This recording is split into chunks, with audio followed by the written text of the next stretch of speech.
ik het leukste vond aan dit hele Limburg Stemt Af-traject is... Ja, de vrijheid dat we toch konden doen wat we wouden aan het project en onze eigen inbreng in een project. Ik ben het meest geschrokken van mijn team.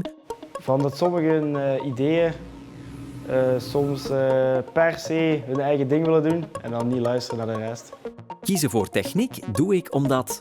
Ik graag met mijn handen bezig ben en het interesseert me veel hoe alles in elkaar zit. Mobiele biep is eigenlijk dat we in de klaslokalen kunnen komen met onze biep en dan kunnen uittasten dat de biep naar de school gaat en niet de school naar de biep. We zijn eigenlijk begonnen met Joke, een van onze partners, en Jesse Biesmans, de andere partner, samen te zitten en te brainstormen wat moet er in de biep komen en wat kan er niet in de biep en hoe moet hij eruit komen zien. Toen zijn we met onze klas beginnen te ontwerpen. De biep moet aanspreken bij de kinderen, dus dat er kleurrijke zaken aan bod komen, dat ze toch ook niet te fel wordt, dat ze zich toch veilig voelen bij de dingen. Dus gelijk bijvoorbeeld in de zithoek wou Joke er heel zeker bij. En we hebben ook moeten kijken naar het gewicht van de biep, dat die zeker licht genoeg was. Dat is wel iets minder goed geluk. Dat is het punt voor volgend jaar, dat we dan in plaats van de volle IT-profielen de light versie gaan nemen. Ik ben van het 6e jaar mechanische vormingstechnieken.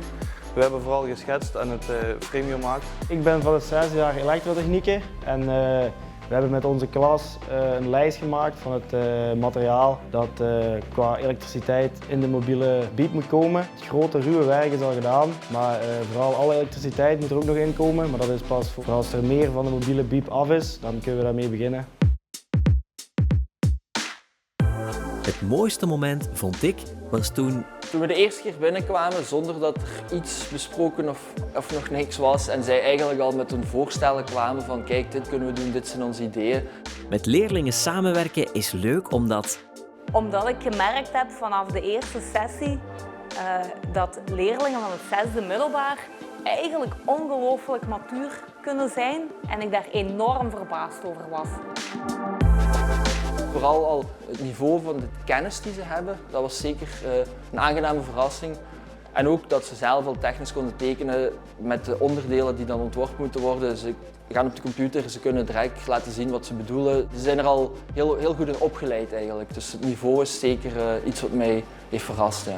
Maar wat ik zelf ook heel interessant vond aan de samenwerking tussen ons, ja, ik zei al, ik ben niet de grote technische held. De jongens hebben wel geleerd om op al mijn stomme vragen te antwoorden. Wat iets is wat later in de bedrijfswereld ook wel een grote meerwaarde is. Op niveau van de klanten gesprekken kunnen aangaan en op die manier dingen kunnen uitleggen.